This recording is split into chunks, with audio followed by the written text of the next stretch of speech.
Hadik yatsanın gendine hana gülsün Meşhur elem olmasa panı cahana gülsün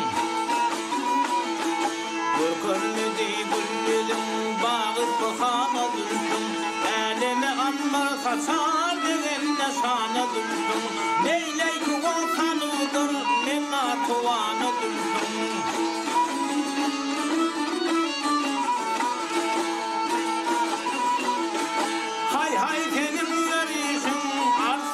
Şira boşar, ala ala gönlerim canım nira boşar. Halka halka lüllerim kemerine dara boşar. Görüm görüm kaslarım olsun cumara boşar. Bir tarı başka başka ortalı canı gülsün.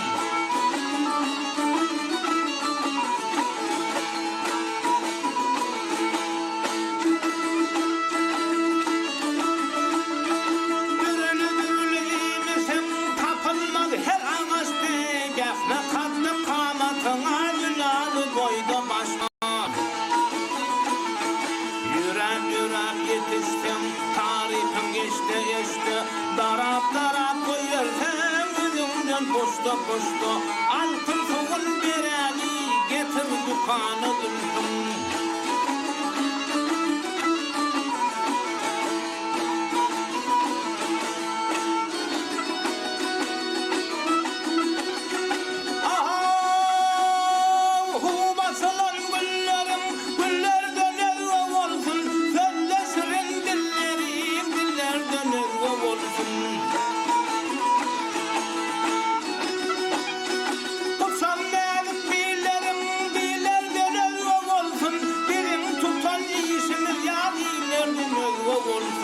Akdorun eski hanım ağırvanı gülsün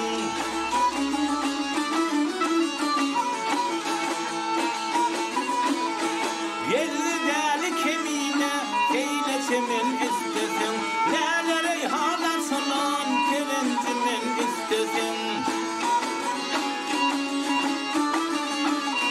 Lağlı bulgar lakımın dürrümin istesin Zülfün hervır Kümün istedim Nağıt vereyim kullarım Gırgırdan sana gülsün